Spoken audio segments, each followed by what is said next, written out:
relación a la impugnación de acuerdos sociales de una sociedad. ¿Alguien tiene alguna pregunta que yo le pueda contestar en este momento o no? ¿Tienen alguna pregunta, alguna duda que yo les pueda responder? ¿Ninguna? Ninguna.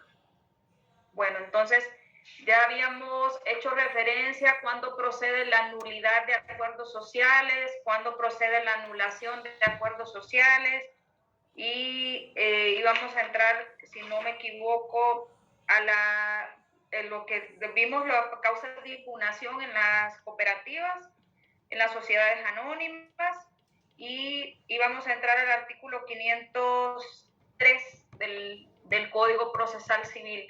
Tienen bien claro cuándo procede la nulidad y cuándo procede la anulabilidad, ¿verdad? De cada uno de los... Sí, ese ya lo vimos. Ese ya, clarísimo. Sí, ese ya lo habíamos visto, pero no tienen ninguna duda al respecto. Ninguna. Nos confunde, abogada. ¿Qué dice?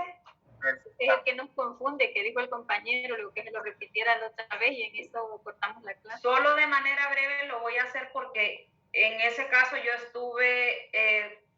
hice bastante énfasis a las dos figuras.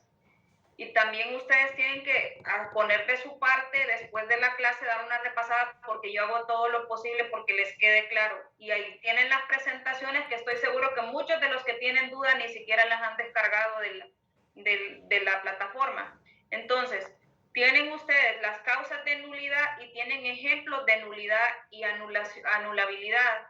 Es más, si ustedes lo recuerdan, en Procesal Civil 1 les establecieron diferencias entre lo que es nulidad y anulabilidad, que lo tienen en el 212. En el 213 habla de 212 nulidad, 213 anulabilidad, porque son dos figuras diferentes. Entonces ya habíamos dicho que la nulidad procede contra todo aquel acuerdo que sea contrario a la ley o que se haya adoptado que sea contrario a la ley. Y la anulabilidad ya se establecía que es cuando sea contrario a los estatutos de la sociedad o va a perjudicar beneficios de los socios o de los terceros involucrados en ese perjuicio que pueda resultar, y que pusimos de ejemplo un usufructo vitalicio sobre las utilidades que se percibían en relación a las acciones. Entonces ahí lo tienen bien claro, tienen que poner de su parte también, porque no solo es no entendí, pero ¿qué hice yo para poder entenderlo? Nada. Entonces también pongan de su parte.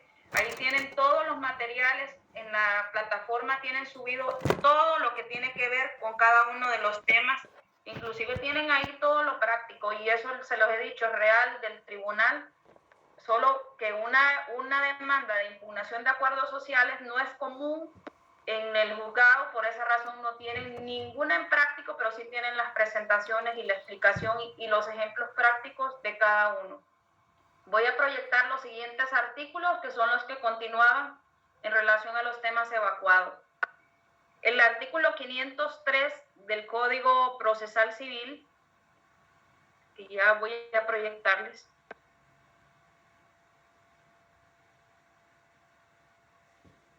Tienen la tarea, también vayan realizándolo los que ya pueden. Es más, todos pueden ya ir evacuando la tarea, para que no les agarre el día de la abogada entrega. En cuanto al tiempo, dígame. No es necesario hacerlo casi como un escrito, ¿verdad? Porque solo está pidiendo los ejemplos prácticos.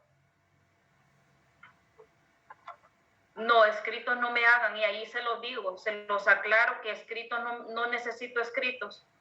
Ahí se los aclaro en la tarea. Está bien, entonces. Sí, en la tarea les digo que no necesito escritos, porque lo que necesito son ejemplos prácticos. ¿En qué sentido? Un ejemplo práctico, por ejemplo, que a mi bufete, porque empodérese, siéntase abogado ya. Diga que a su bufete llegó María Pérez o quien usted le quiera llamar y que les puso esta y esta circunstancia. Hasta podría decir que fue a solicitarle la nulidad de un acuerdo, que ese acuerdo resulta que fue sustituido por otro y que consecuentemente no era procedente el mismo. Una cosa así, hay varias circunstancias o situaciones que ya el código le hace referencia donde usted puede solicitar una cosa o puede solicitar otra. Puede ejemplarizar una anulabilidad y una nulidad del acuerdo. Por ejemplo, que podría ser que se dispuso en una asamblea que ninguno de los socios participara en las asambleas, solamente el accionista mayoritario. Eso es contrario a la ley, es un acuerdo nulo. Pero podría ser que diga que los socios no tienen, que un grupo de socios, 5 socios de los 10 que son, que 5 socios se adoptó el acuerdo que no perciban de los beneficios de la sociedad. Eso es anulable.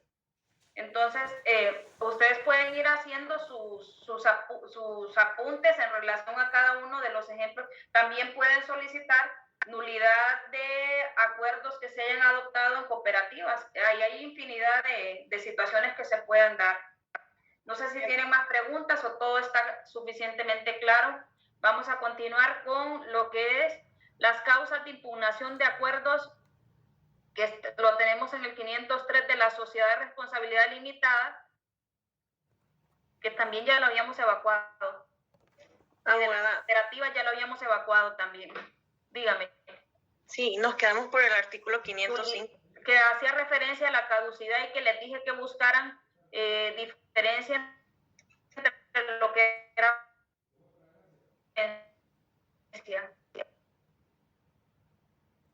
entre prescripción y caducidad.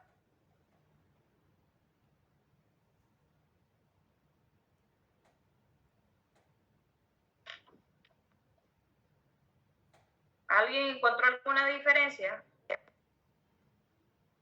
¿Alguien me podría dar una diferencia entre lo que es prescripción y lo que es caducidad o no? ¿Nadie? Prescripción, abogada, prescripción es el tiempo que tiene que tiene la persona, es el tiempo, como dice, de término, de plazo, y es de 1 año, tengo entendido, y la caducidad es como quien dice, es uno de los principios, pues, que ya caducó tal escrito o tal demanda en lo civil, algo así, no sé. Casi no logro escucharla, creo que tiene problemas en la conexión, porque no logro escucharla, no sé si solo soy yo. ¿Sí se le escuchó? Yo casi no escuché. ¿Se escucha bien? Le escuchó entrecortado, yo le escuché entrecortado. Yo sí la escuché, abogada. Sí. Ana, medida, ¿me puedes leer este artículo cortito? A ver qué te parece. Ya te lo leo, porque permítame que se me activó esta cosa. Permítame que se me activó esto, lo voy a poner en silencio. ¿Tienen alguna diferencia? Abogada. En la prescripción, abogada, no se puede dar más tiempo. Se puede dar más tiempo, supongo, y en la caducidad no. Ya. No, una definición que tengan ustedes de algún diccionario jurídico, de alguna enciclopedia, de donde hayan encontrado alguna fuente. Abogada, la prescripción dice que extingue la acción, pero no el derecho. En cambio, la caducidad extingue tanto el derecho como la acción. Exactamente. La prescripción extingue lo que es la acción, pero no el derecho. Y lo que es la caducidad. Ya se lo voy a explicar. Y pónganme atención por el amor de Jesús. Porque a veces uno está explicando y explicando. Y a veces usted dice, es que no entiendo esa clase. ¿Cómo va a entender si usted no pone de su parte? Entonces, mire. Ahí dice, prescripción, dijo su compañero. Prescripción extingue la acción, pero no el derecho. Pero no el derecho. Y ponga atención pero no el derecho, porque le voy a poner un ejemplo que va directo a lo que está diciendo su compañero. Mire. Usted tiene una letra de cambio. Voy a buscar una letra de cambio para hacerle más. ¿Están viendo la página de Word, verdad? Sí, abogada. Permítame que esta cosa se quedó sin batería.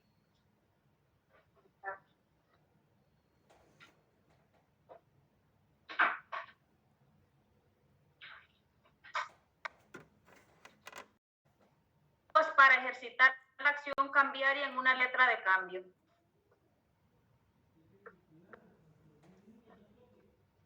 Para ejercitar la acción cambiaria, ¿cuánto tiempo es? Y presentarla al cobro.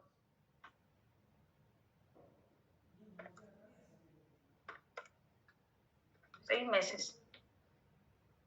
Esto es, mire, si usted se va al artículo 782, si no me equivoco, y no me falla la memoria, sí, 782.4, váyanse todos a verificar ese artículo para que me entiendan esto. 782.4, ¿qué dice? ¿Alguien que de manera voluntaria lo quiera leer? En general, documentos que por disposición de la ley tengan reconocido. No, el punto 3. El punto 3. Títulos, valores y demás documentos mercantiles a los que la ley les haya conferido fuerza ejecutiva. ¿Este es un título valor? ¿Sí o no? Sí, abogada. Y desde el 504 en adelante el Código de Comercio lo encuentran. ¿Entendido? ¿Este es un título valor? Sí. Si usted se va al 504 en adelante, ahí va a encontrar del Código de Comercio lo referente a la letra de cambio y la acción cambiaria. Para ejercitar la acción son 6 meses y presentarla al cobro. Y para cobrarla, si no se la pagó quien le debe, va a presentar una ejecución de título extrajudicial. Supongamos que transcurrieron los 6 meses, entonces ya le prescribió el derecho para ejercitar la acción cambiaria. ¿Entienden? ¿Entienden? Pero no le extingue el derecho. Dice, prescripción extingue la acción, pero no el derecho. ¿Por qué razón? Porque entonces ya no la va a cobrar como una letra de cambio, un título valor, sino que se va a ir por, si esta letra de cambio es por 100,000 lempiras, 150,000 lempiras, se va a ir por una demanda ordinaria de pago porque todavía tiene el derecho para cobrarla. ¿Entienden? Sí, ¿entendieron? Ya no por la propia, para cobrar el título o valor, porque les van a alegar lo que dice el 792, numeral 7, prescripción del título, prescripción de la acción cambiaria. 792, ahí lo tienen ustedes. Les van a alegar la prescripción, pero todavía les tienen el derecho para cobrarla por otra acción distinta a la del título. Es decir, que ya no lo van a cobrar como título, sino como un simple documento donde consta la obligación. ¿Entienden? Sí, abogada. ¿Entienden o no? Sí, abogada, está claro. Bueno, entonces ahora tenemos, esto es prescripción. Léame lo que dice caducidad la persona que lo leyó. Caducidad. Un momento. ¿Qué dice la caducidad? Ahorita, abogada. ¿Qué dice? La caducidad extingue tanto el derecho como la acción, dice. El pago realizado por un deudor como el derecho Extingue el derecho como la acción. y la acción. Es decir, que es como más cruel.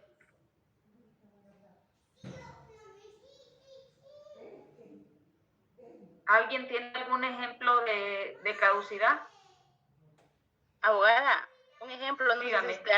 no sé si estaré errada, y si estoy, pues me corrige. Por ejemplo, en las demandas de alimento. Vaya, el juez no da sentencia y están las demandas, como dice, con un embargo provisional. Tengo entendido que en familia prescribe en 1 año ese tipo de demandas. Entonces, si en 2 años no hubo una sentencia, ¿tiene caducidad ese expediente? No logré escucharla. Dígame. En alimentos. Abogada, Sí, tengo una definición de caducidad cambiaria, exactamente sobre una letra de cambio. sí. Si la quiere, lo Dígame, leo. ¿qué dice? Caducidad cambiaria. La gran mayoría de los ordenamientos legales, siguiendo las normas de la LU, Convención de Ginebra de 1930, prevén la pérdida de los derechos del portador de una letra de cambio contra todos los obligados al pago, excepto el aceptante. Cuando el portador, excepto el aceptante. Cuando el portador no cumple determinados requisitos que funcionan a modo de presupuestos de procedencia de las acciones cambiarias de regreso, la acción directa contra el aceptante de letra no se pierde. Las causas de caducidad son la no presentación en plazo de una letra a la vista o a cierto tiempo vista, no levantar en tiempo el protesto por falta de aceptación o de pago, y C. Exactamente, pongo un alto ahí. Yo les había puesto de ejemplo el protesto. Usted no lo hizo en el tiempo, no la protestó, entonces no la hizo en el tiempo, le caducó el derecho, consecuentemente también le caduca la acción. ¿Se recuerdan? Pero si no saben qué es el protesto, en una letra de cambio voy a buscar ¿qué es el protesto en una letra de cambio? De una definición que encontré, es la declaración de la falta de pago de la letra. Por tanto, cuando el librador o el beneficiario no reciben el pago correspondiente, se realiza una protesta de la letra de cambio. El protesto es un acto notarial en el que se acredita que no se ha realizado el pago. Es un requisito. Si usted no lo hizo en el tiempo que la ley le da para protestarlo, entonces consecuentemente le caducó el derecho y le caduca la acción. ¿Ahora me entienden? Sí, abogada. Sí, abogada. Miren, es como que a usted le dice el banco, usted tiene 2 meses para acreditarme el título sucesorio de una persona que le dejó un beneficio. Por decir así, si le fuera el caso, usted tiene tanto tiempo para hacer la acción, usted no lo hizo. Y viene y después lo quiere cobrar contra el banco, entonces le va a decir, momentito, a usted le caducó el derecho, usted no hizo un acto previo que debió de haber hecho, no lo hizo y ahora lo viene a reclamar. Perdió el derecho y perdió, en este caso, la acción también para poder demandar. Ahora sí me entienden. Miren, esta figura es bien difícil de entenderla, porque se parecen mucho uno al otro, una con otra. ¿Entendieron todos? Abogada, la compañera le preguntaba algo sobre eso. Dígame, Santa Tomasa Amador, creo que era la que le preguntaba, por la voz, porque no los puedo ver toditos en un ratito en pantalla, solo cuando los estoy moviendo de una a otra, pero por la voz creo que era ella. ¿Me escucha ahora, abogada? Sí, la escucho. Bien, es un ejemplo, tal vez, si estoy errada, o me corrige. Por ejemplo, si nos vamos en familia, los embargos precautorios. Si el juez en el tiempo de prescripción solo hay un embargo precautorio y no hay una sentencia, entonces ahí se aplica la caducidad. Y tengo entendido que la prescripción en alimentos es de 1 año, o estoy equivocada. ¿Cabe mencionar ese ejemplo ahí o no? No, los alimentos no prescriben hasta que cumple la persona la mayoría de edad, por decir así, ya no los puede solicitar. Pero esto es un derecho que no le prescribe.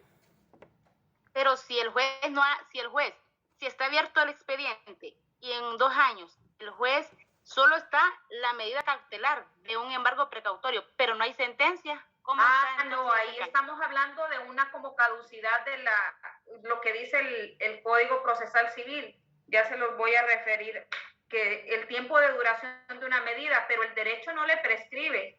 El derecho podría ser que diga le caducó porque ya tiene la mayoría de edad la persona contra quien se solicita, ya no lo puede solicitar porque no lo hizo antes.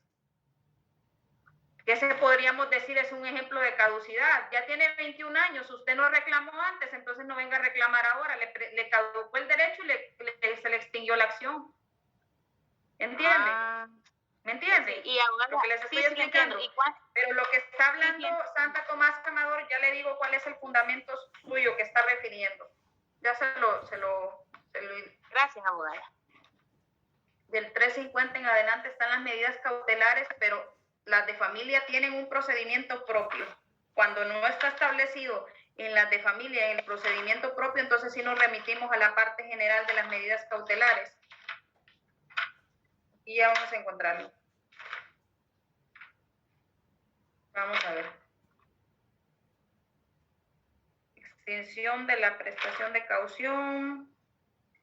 Y tenemos los efectos de levantamiento de las medidas. En el 396 dice Cuando la sentencia absolutoria fuera firme, el tribunal dejara sin efecto inmediatamente y de oficio todas las medidas cautelares adoptadas, debiendo el demandado pagar las costas y gastos del proceso a pedido de parte, y podrá ser condenado también a indemnizar daños y perjuicios. Y habla de, pero no es ese. Tenemos lo de la prescripción de la medida. Ya se lo digo cuál es. Tenemos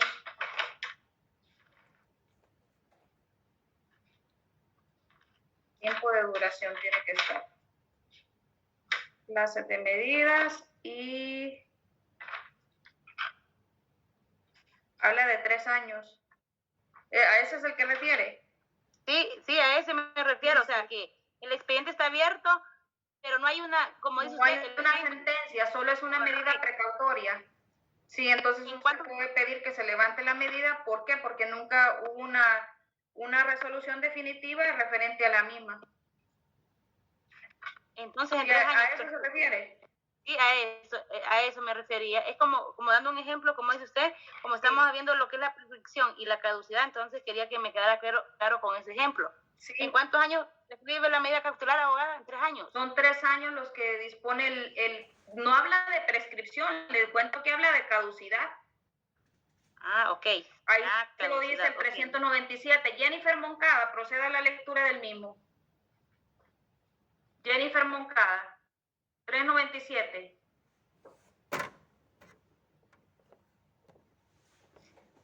Artículo 397. Sí, abogada, ahorita.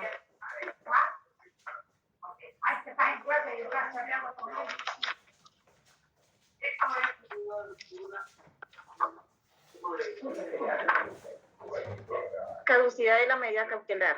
Toda medida cautelar caduca a los 3 años, contados desde la fecha de su ejecución. Si el proceso principal no hubiese concluido, puede el juez, a pedido de partes, disponer la reactualización de la medida. Realización de la medida, ya es un plazo de caducidad. Bueno, vamos a continuar con los temas.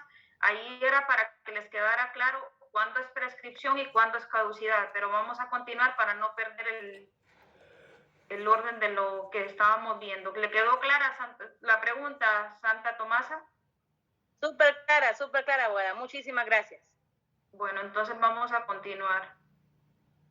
Tenemos... Vamos a ver qué otra cosa habíamos visto.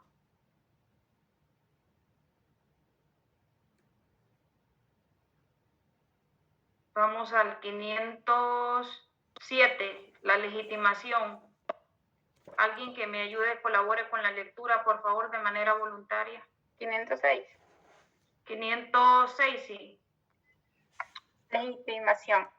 Para la impugnación de los acuerdos nulos de sociedades anónimas y de responsabilidad limitada, están legitimados todos los socios, los administradores, comisarios y cualquier tercero que acredite interés legítimo. Número 2. Para la impugnación de acuerdos anulables de sociedades anónimas y de responsabilidad limitada, están legitimados los socios asistentes a la Junta que hubiesen hecho constar en acta su oposición al acuerdo. Los ausentes y los que hubiesen sido ilegítimamente privados del voto, así como los administradores. Número 3. Para la impugnación de los acuerdos nulos dictados en el seno de los órganos de las cooperativas, están legitimados todos los socios, incluso los miembros del consejo rector que hubieran votado a favor del acuerdo y los que hubiesen abstenido. Asimismo, están legitimados para el ejercicio de las pretensiones de impugnación de los acuerdos anulables los asistentes a la reunión del consejo que hubiesen hecho constar en acta su voto contra el acuerdo adoptado, los ausentes y los que hayan sido ilegítimamente privados de emitir su voto, así como los interventores y el 5% de los socios. En los demás aspectos, se ajustará el procedimiento previsto para la impugnación de acuerdos de la Asamblea General. No sé si tienen alguna duda, pero cuando hablamos de legitimación, hacemos referencia, mejor dicho, a quiénes pueden demandar, quiénes pueden iniciar este tipo de acción. Tenemos que para impugnar los acuerdos nulos de las sociedades anónimas y de las de SRL, que son las de responsabilidad limitada, ¿quiénes pueden impugnarlos? Los socios, los administradores, los comisarios y cualquier tercero que acredite interés legítimo. Por ejemplo, si a mí me privaron de un usufructo vitalicio, que por ejemplo un padre mío, mi padre, que ya falleció de hecho, pero voy a poner el ejemplo que es un accionista y constituyó un usufructo vitalicio contra mi persona y me lo privaron de gozarlo, entonces yo soy un tercero que está legitimado, sí, claro, porque yo voy a acreditar mi apariencia del buen derecho diciendo, él me constituyó este usufructo vitalicio sobre las ganancias que se puedan obtener o las acciones referente a las ganancias en relación a las acciones que pueda tener mi padre. Entonces yo soy un tercero, puedo hacerlo, pero ahí lo que voy a reclamar que es una nulidad o una anulabilidad siendo tercero. ¿Qué voy a reclamar?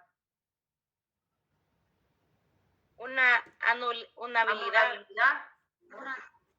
Para la impugnación de acuerdos anulables de la sociedad anónima, ya habíamos dicho la de responsabilidad limitada, la impugnación de los acuerdos nulos dictados en seno de los órganos de las cooperativas, están legitimados todos los socios, incluso los miembros del consejo rector que hubieran votado a favor del acuerdo. Ahí están legitimados en las cooperativas los que votaron a favor y los que votaron en contra, todos.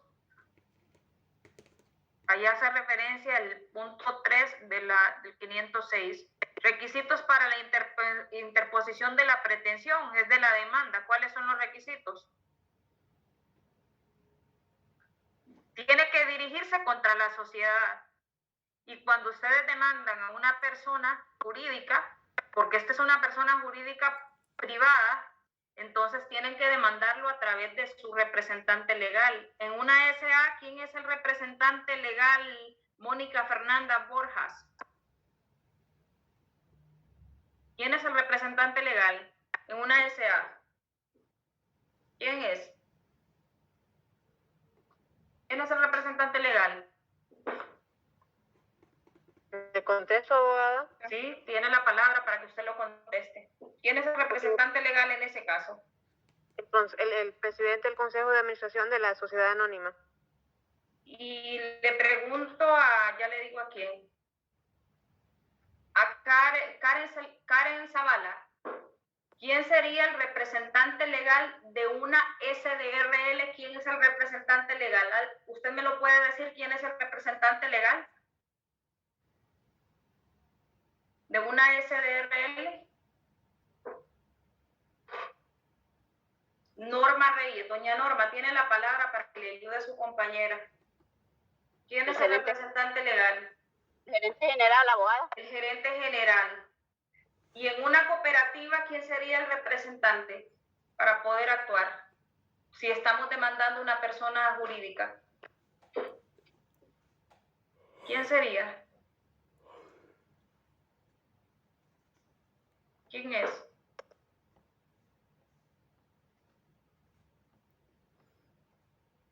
El gerente. El presidente de la Junta. El presidente de la Junta Directiva, abogada. ¿Es un gerente o es un presidente? Es que ahí hay gerente de la directiva, de la cooperativa. De las cooperativas.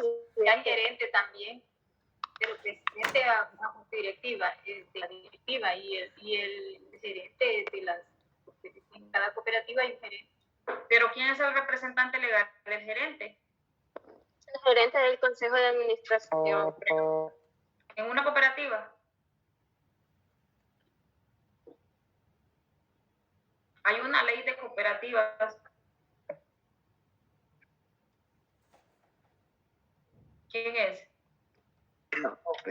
No es el presidente. El presidente de la Junta Directiva. ¿De la cooperativa? Sí. Correcto. Continuamos. Tenemos dice, lo refiere el numeral 2 del 507. Cuando el actor tuviese, cuando ustedes escuchen la palabra actor en materia civil, no se imagine que es el actor de la novela que usted ve. No. El actor es el demandante en una demanda. El actor es quien acciona, porque actor viene de accionar, de interponer esa demanda o esa acción por la vía judicial. Entonces, cuando refiere el Código Procesal Civil al actor, se refiere al demandante. Tuviese la representación exclusiva de la sociedad y la Junta, no tuviera designado a nadie al efecto, el juez nombrará a la persona que ha de representarla en el proceso entre los accionistas que hubieran votado a favor del acuerdo impugnado. Miren, siempre cuando ustedes demandan o a ustedes lo demandan y no son los representantes legales de una sociedad o de una persona jurídica, ya sea pública o privada, cuando lo demandan y no es la persona equivocada la que demandaron, casi siempre les van a alegar, si estamos ante un proceso ordinario como este, que es la impugnación de acuerdos sociales, les van a alegar la falta de legitimación. ¿Por qué razón? Y puede ser que les aleguen también la falta de capacidad procesal. Cuando ustedes vieron el artículo 60, 61 y 64, dice que hay presupuestos para ser parte. Una vez la capacidad procesal y la legitimación. Entonces, por ende, si usted es una persona que la demandaron y no ostenta la representación legal de esa persona jurídica, ya sea público o privada, entonces les van a alegar como defecto procesal, que lo tienen en el 449, 450 y 51, si no me equivoco, el 51 hace referencia a la falta de capacidad, postulación y representación que puedan tener ustedes, en este caso, en su defensa, porque los demandaron y no ostentan la representación de una persona jurídica. ¿Me entienden lo que les estoy diciendo? Estos son temas de procesal, pero obviamente los saco a relucir porque tienen que ver con los temas que estamos viendo. Tenemos... sí, ahí vieron los presupuestos para ser parte. Capacidad procesal y legitimación. Los accionistas que hubieran votado a favor del acuerdo impugnado podrán intervenir a su costa en el proceso para mantener su validez.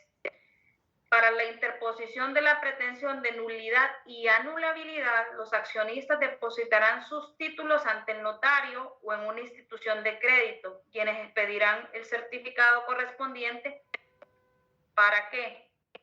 Para acompañarse a la demanda y los demás que sean necesarios para hacer efectivo los derechos sociales. Los títulos depositados no se devolverán sino hasta la conclusión del proceso. Mire, cuando usted demanda en materia civil, tenemos un departamento que se llama Custodia de Títulos Valores. Entonces, ese departamento se encarga, porque el juzgado civil es un mega despacho, por decir así, en el juzgado aquí en Francisco Morazán.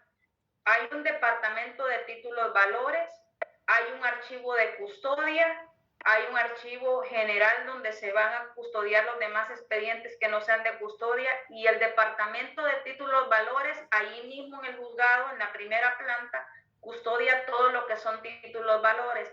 Entonces, ningún título valor se le entrega su original a la parte si no ha concluido el proceso. Hasta que concluya el proceso, se puede practicar o realizar una entrega de un título, de lo contrario no pueden entregarse.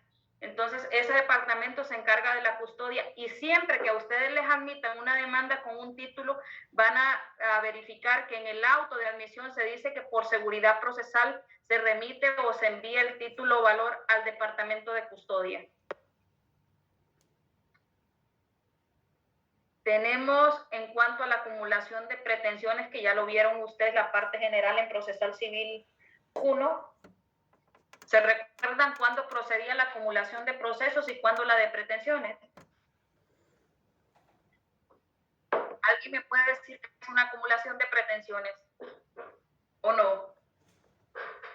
Si mal lo recuerdo, abogada, es cuando varios demandantes, varios grupos, por ejemplo, puede ser de una persona, 3, etcétera, varios grupos de personas interponen una demanda por separado con una cierta pretensión y esas han caído con un mismo juez. Entonces el juez puede ordenar. No, pero le agradezco por la participación, porque con eso demuestra o denota que usted tiene un interés aquí en la clase. Por ejemplo, ahí está Alan. Se lo voy a explicar de manera clarito. Ahí está Alan. No tiene que ver con procesal, pero como a ustedes les gusta cuando les hablan de otra cosa distinta, entonces como técnica se los voy a decir para que usted me lo entienda. Está Alan, sí, ¿verdad? Viene Alan y pretende a Doris enamorado. Al pretenderle y platicar con ella, le va a decir: quiero que sea la novia, quiere que sea la mamá de sus hijos y quiere casarse con ella. Son 3 juntas. ¿Entiende? Entonces en una demanda es lo mismo. Viene usted y demanda una nulidad del acuerdo social adoptado, daños y perjuicios más costas del juicio. Acumuló 3. Y medida cautelar 4. En un solo juicio. Se demanda por la vía del proceso ordinario la impugnación de acuerdos sociales, se solicita indemnización de daños y perjuicios y adopción de medida cautelar. Son 3 pretensiones en un solo juicio. Ahora sí entienden que es acumulación de pretensiones. En la suma, en el título de su demanda van a estar ahí determinadas cuáles son las que usted está pretendiendo. No lo va a decir, estoy acumulando pretensiones, pero desde que el juez lo lea, yo vengo y digo, estoy leyendo esto y estoy verificando que aquí hay una pretensión, 2 pretensiones y 3 pretensiones en este mismo escrito. Lo que tengo que verificar como juez es si son compatibles o son incompatibles, porque si son compatibles, entonces obviamente le doy trámite a todas las 3 pretensiones y al momento de la sentencia yo voy a decidir sobre las 3. ¿Qué tienen que tener cuidado cuando acumulan pretensiones? Que en la petición las separen. Solicito para la nulidad de acuerdos sociales esto y esto, puntual. Solicito en concepto de indemnización de daños y perjuicios la cantidad de 1.500.000 lempiras. Y solicito como medida cautelar que se adopte la prohibición de celebrar actos y contratos de la sociedad que demando, sociedad tal. Tiene que ser puntual, que pide para una cosa, que pide para la otra, porque esa respuesta la tienen ustedes en un artículo que ya vimos, que es el 424, inciso G, que quiero que alguien de manera textual me lo lea. ¿Qué dice el 424, inciso G?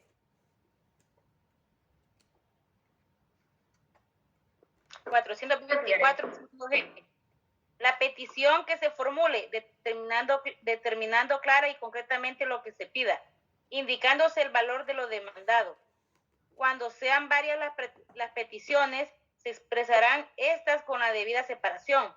Las peticiones formuladas subsidiariamente, para el caso de que las principales fuesen desestimadas, se harán constar por su orden y separadamente.